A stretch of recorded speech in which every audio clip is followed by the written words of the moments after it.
our past and a vision into our future, a future which almost never came. Never again is ultimately a way of life for the Jewish people. Ladies and gentlemen, I'm so honored and humbled to be in your presence, to be in the company of a Holocaust survivor, to share the stage with a governor whose actions embody the manifestation of never again, and to be graced by the sun, which shines upon the great state of Florida, where people of all faiths and followings can live their lives knowing that our freedom to practice our faith is endowed by God and protected by both his government and his fellow citizens. I remember my wedding just last year, in October of last year, on the bima of Temple Bethel. One of the happiest moments of my life was when I stomped on that glass and the guests erupted in Mazel Tov, and I became a husband. The glass, for those of you unfamiliar with this peculiar Jewish tradition, is placed on the floor in front of the groom. However, before it is smashed, it's traditional at most Jewish weddings for the rabbi to sing a Hebrew song called Im Eshkachef Yerushalayim, or in English, if you forget Jerusalem. This commemorates the falling of Jerusalem and the destruction of the two Jewish temples that once stood there. It is said that whenever Jewish people experience immense joy, they should also remember the less joyous times in their ancestry. With celebration comes commemoration. So once the less beautiful times have been remembered, the time comes for the groom to break the glass. Why is this done?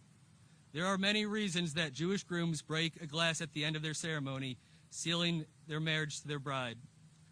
The first being, in keeping with the song that had just been sung, to commemorate the destruction faced by Jewish people over the past 2,000 years, a nod to the suffering that had come before. After all, if we can remember the dark times, even on the brightest of days, we'll never allow them to be forgotten. And through this process, we bring meaning to never again. I had the unique honor in 2016 to co-sponsor and vote on the legislation that created the Florida Holocaust Memorial.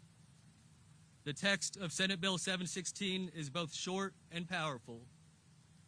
It is the intent of the legislature to recognize and commemorate the millions of people, including 6 million Jews, murdered by the Nazis and their collaborators before and during World War II in Europe, and, most importantly, to honor the survivors of the Holocaust through the establishment of the Florida Holocaust Memorial.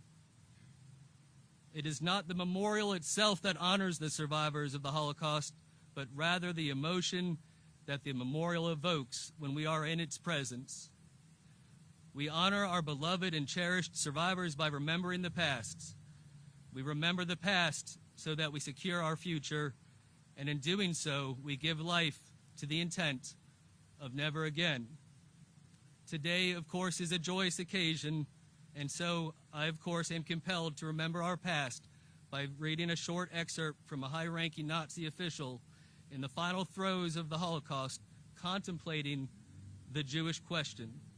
That is the question that he was contemplating, whether murdering only Jewish men was sufficient, or should women and children be included as well. Quote, "We were faced with the question, what about the women and children? I decided to find a clear solution to this problem too. I did not consider myself justified to exterminate just the men, in other words, to kill them or to have them be killed, and allow the avengers of our sons and grandsons in the form of their grandchildren to grow up. The difficult decision had to be made to have these people disappear from the earth. The Jewish question in the countries that we occupy will be solved by the end of the year. Only remainders of odd Jews that manage to find hiding places will be left over. People may wonder," this is me speaking now, "people may wonder why Florida looks so differently than so many states following October 7th. Why were our campuses free from chaos? Why were our Jewish day schools and synagogues flanked by state troopers?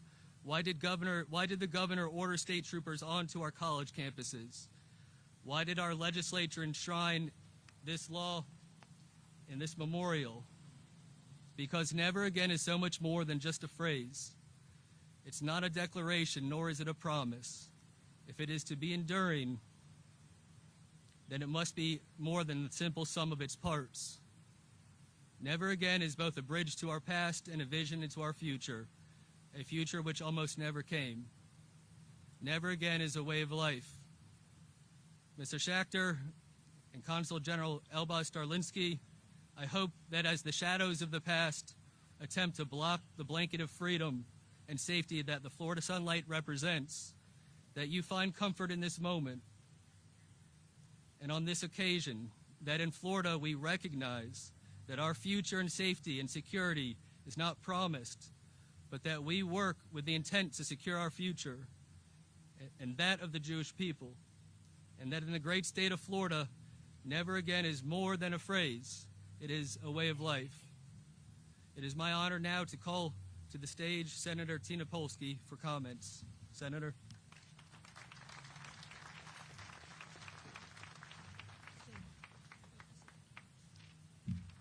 Good afternoon.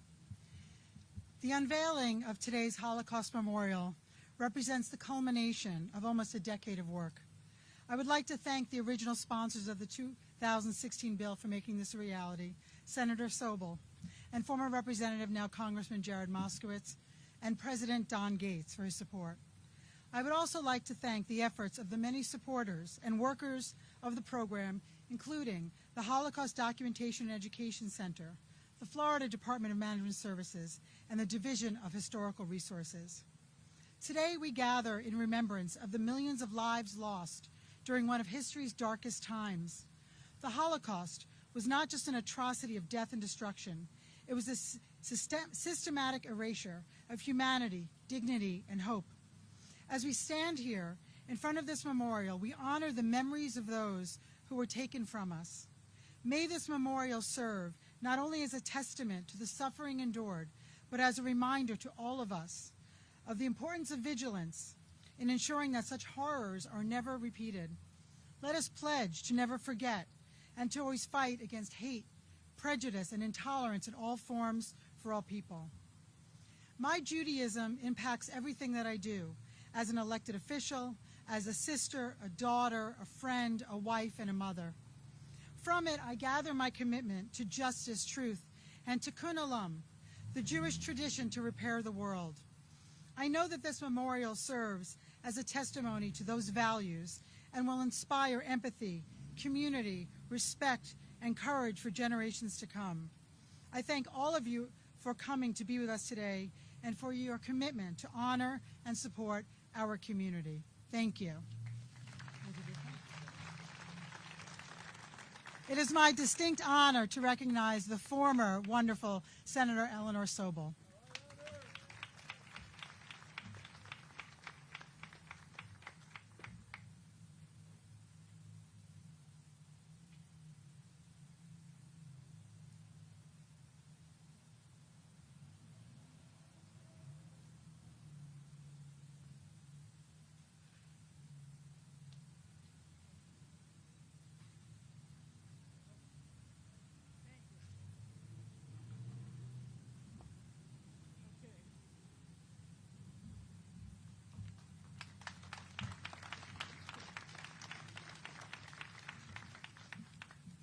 Good afternoon. Good afternoon. What a glorious day. Did you know that Florida is one of two capitals? The other capital is Ohio, that has a Holocaust monument at its capital. Thank you, Senator Polsky, for your warm introduction of me. You were a brilliant, compassionate senator. At that time, Congressman Jared Moskowitz was my House sponsor. Thank you, Governor Ron DeSantis, Senate President Ben Albritton, and House Speaker Daniel Perez for your support. Then, Senate President Don Gates, a titan of a mensch, Now, I wrote the speech and it turned into bench. I said, you're no bench, you're a mensch. A little bit of Yiddish. Who actually budgeted for this monument 10 years ago. And I am grateful for today that I am here in my lifetime. Also, how did I get involved in this bill? Well, it was thank you to Steve Ufelder. May he rest in peace, for bringing this idea to me, and I jumped on it. And thank you to Representative Mike Gottlieb, who orchestrated today and Israel Week. Rep Gottlieb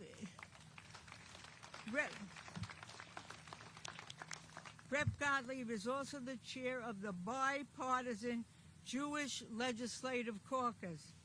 Thank you to all its members for working together. And thank you to the Bulldog. You all know who the Bulldog is. Senator Randy Fine, who fights for Israel and against anti-Semitism every day. So this is a bipartisan effort. Thank you to Executive Director Scott Ehrlich from the Posnick JCC for bringing all the people here today who posted pictures, and Executive Director Rosita Koningsberg from the Holocaust Center, who also contributed many photographs of Florida families who were victims of the tragic Holocaust. Thank you to the Israeli Consul General Mayor Elbaz Starinsky. Holocaust deniers, take note. Holocaust deniers, take note of these Florida authentic family photos of those who escaped crematoriums and suffered throughout the war. I too had relatives that perished in the Holocaust in Czechoslovakia. A cousin who was a dentist to ambassadors, who thought he would be protected. He was wrong. He was murdered. We should never forget the Holocaust, a tragic act of hate, prejudice, and inhumanity. With the exponential rise in anti-Semitism, we must continue our vigilance. Thank you to all for your perseverance as well. I am grateful and humbled for today. Thank you from the bottom of my heart.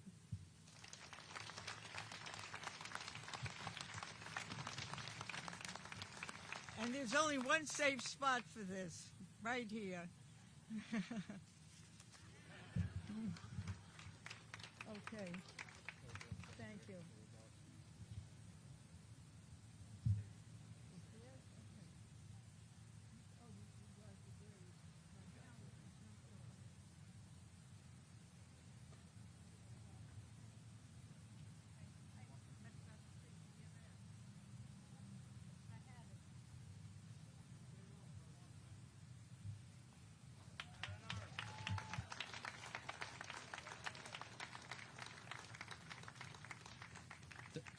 Thank you, Senator Sobel. True honor to be here with you today and to hear your words. It is now my great honor to invite to the stage the governor of the great state of Florida, Ron DeSantis.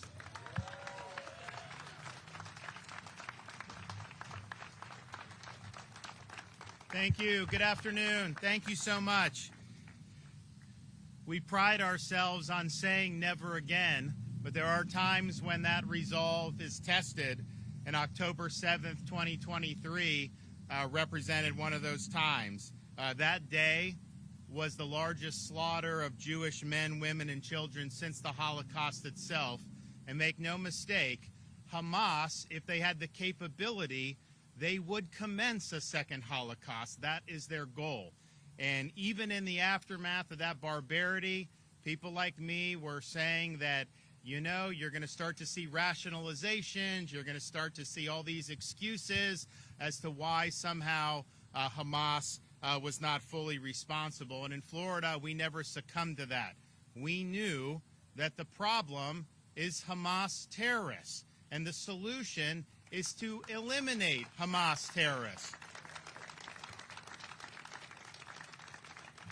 So we've stood proudly with the state of Israel through these very trying times. Days after October 7th, I issued an executive order authorizing the state of Florida to carry out logistical rescue and evacuation operations for Americans and provide necessary law enforcement support for Jewish communities in Florida.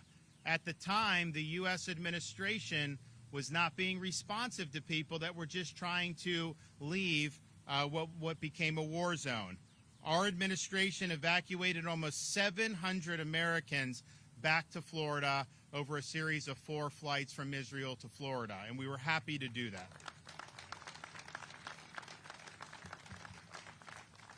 We also worked with the legislature during a special legislative session and took executive action to ensure the protection of Florida's Jewish community, including directing the Department of Highway Patrol to protect Jewish day schools and synagogues throughout the state, directing the state university and college system to ease transfer requirements for any out-of-state Jewish students who were facing discrimination in light of October 7th, and providing new funding to protect Jewish institutions and houses of worship. And Commissioner Kerner mentioned, you didn't see any Columbia universities happen in the state of Florida.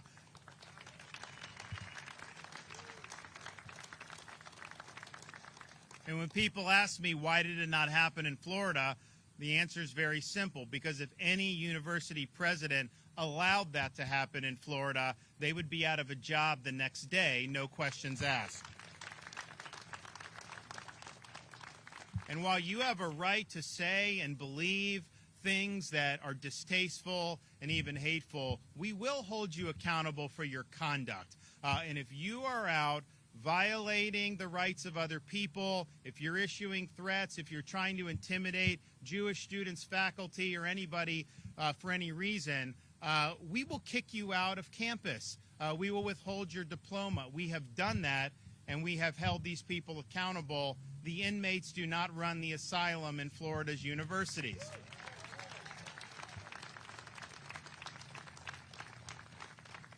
We were proud to sign the budget in June of last year to provide, amongst other things, $20 million in funding to bolster security at Florida's Jewish day schools and Jewish preschools. We did $5 million in funding for the Museum of Hope and Humanity in downtown Orlando, which will serve to honor those we lost in the Holocaust. $3.5 million in funding for the Jewish Day School Student Transportation Safety Initiative, which assists Jewish students in South Florida by providing transportation to and from school while ensuring safety and security of the students, and over $7 million to various Holocaust memorial and education centers around the state. And since I've been governor, we have bolstered Holocaust education in our K through 12 schools. And again, you have a right for free speech, but a teacher that is in front of students trying to minimize the Holocaust, they get a pink slip and they're no longer going to be teaching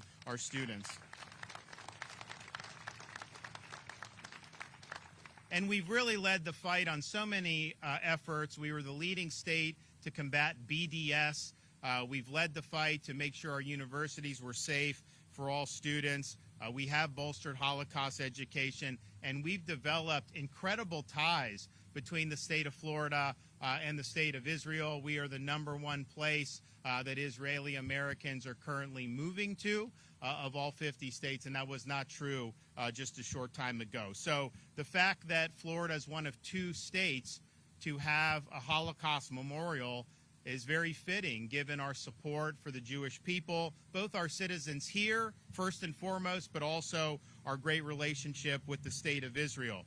And as part of our continued support for the Jewish people, as well as the remembrance of those lost during the Holocaust, I'm honored to be here today to unveil this Florida Holocaust Memorial in our state's Memorial Park. This memorial, constructed of iron and limestone, displays faces and names of Holocaust survivors who later made their homes in the state of Florida. The state was proud to work with Florida-based Jewish groups and Holocaust remembrance associations to gather survivors' names and pictures so that visitors to Florida's capital can remember the impact these amazing individuals had on our communities for generations to come. In Florida, we are committed to upholding the truth in the words, never forget. And we will continue to sponsor causes and find ways to ensure our next generation is able to learn about the horrible ordeal that these survivors had to face. This memorial is the first edition in Memorial Park, and we will have additional memorials in the not-too-distant future. Now, we're also honored to be joined here today for our unveiling by a Holocaust survivor, David Schechter, who has dedicated his life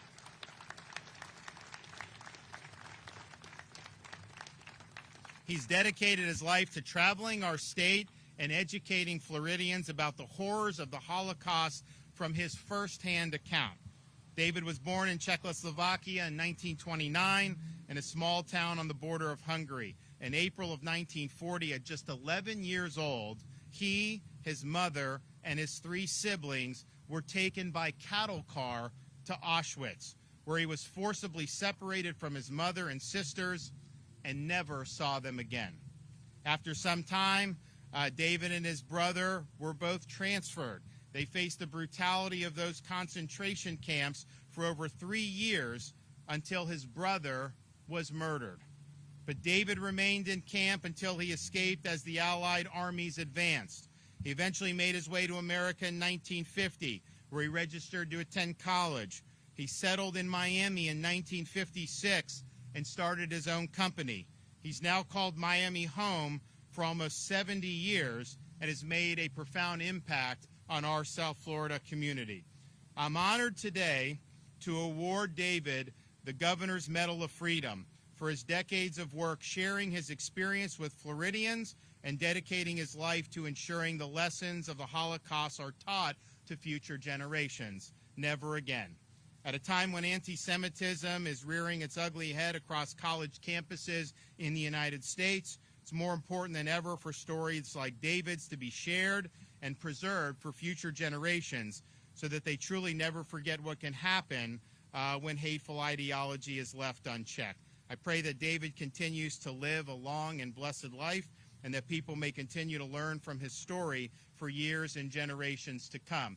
Now, I'm going to go down and present the medal for David. Then I think we're going to have an unveiling of the memorial. So do we have the medal with us? Okay.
Oh, my God Almighty, my God Almighty,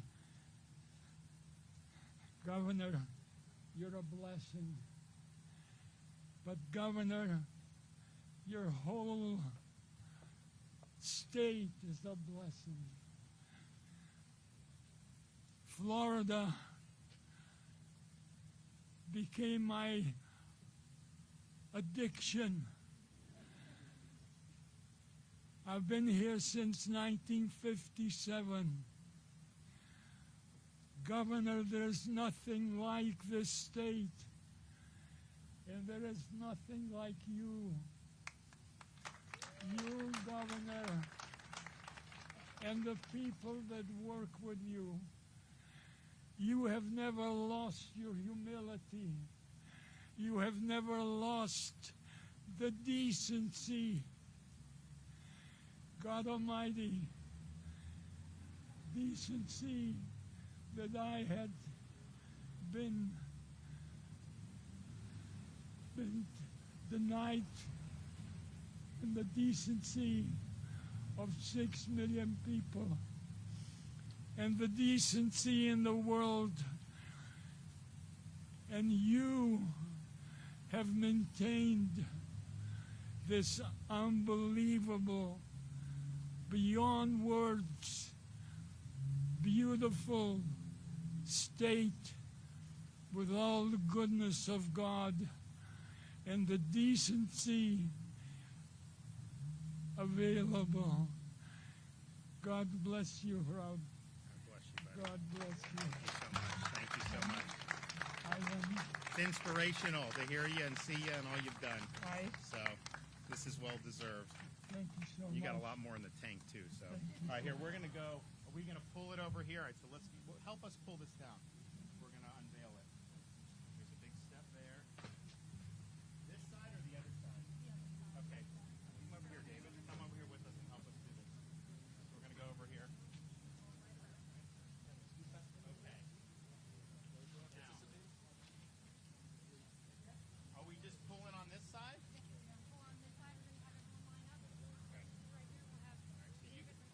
David, get in here. You guys grab some. The senator. Yeah. Come on. Hey, how are you? All right, we're gonna do that. David, you gotta grab a piece of this and help us pull. There you go. Right here. All right. Jim, everyone else. We got enough? We ready?